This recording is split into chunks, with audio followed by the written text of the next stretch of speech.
मित्रों, दिवाली ये जब भी आता है तो हमारे अंतस का बंद दरवाजा खुशी, उमंग, उल्लास के बयार से खुल जाता है। मित्रों, हम अमृत काल के इस पुनीत वर्ष में प्रवेश कर चुके हैं जहां हमारी आज़ादी को 76 वर्ष हो चुके हैं और ये 76वां वर्ष की दिवाली अमृतकालीन दिवाली के रूप में मनाई जा सकती है।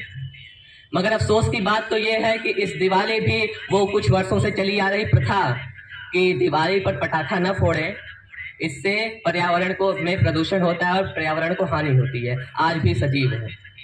मित्रों, मैं बता देना चाहूंगा कि यदि हम देखें तो हम पर्यावरण को कोई हानि नहीं पहुंचाते, क्योंकि हम हर दिवाली पटाखों से कहीं अधिक ज्यादा तो दिया जलाते हैं और घी का दिया हो चाहे तेल का दिया हो, उसका जो हम जब उस दिए को जलाते हैं तो वह पर्यावरण को दूषित न करने की बजाय पर्यावरण को सक्रिय गैसेज प्रदान करती हैं, पर्यावरण को और न तो सुरक्षित करती है।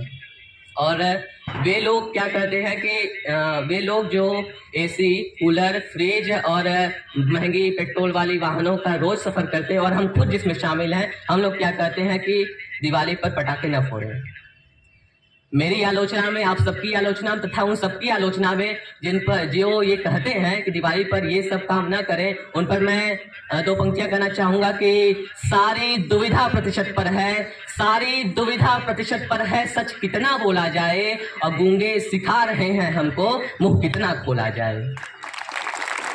और मित्रों, आज की स्थिति ये हो चुकी है कि पृथ्वी को जहां 15% सूर्य की किरण को ग्रहण करना था और 85% वो वापस वायुमंडल के बाहर छोड़ती थी, आज की स्थिति ये हो चुकी पृथ्वी 7% जो है कि सूर्य की रोशनी ग्रहण करती है और केवल 40% ही छोड़ पाती है। इन सब की वजह क्या दिवाली का वो एक दिन का पटाखा फोड़ना है? मित्रों, हम इंसानों के जीवन में 2 प्रकार की रोशनी होती है। पहली जो दीपावली का दीप बनकर पूरे समाज को प्रकाशवान, ऊर्जावान और चैतन्य करती है, तो वहीं दूसरी रोशनी जो कि मई 1945 द्वितीय विश्व युद्ध का अंत, जहां पर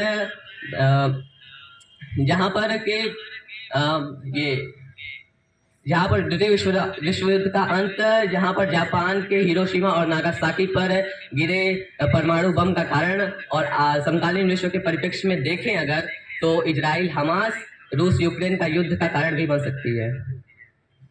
मित्रों, मैं अपनी वाणी को विराम दूंगा, उसके पहले दो अपने गजल की 2 शेर कहूंगा जो कि हम सभी के जीवन को की दुर्भाग्यता और सौभाग्यता को दर्शाती है।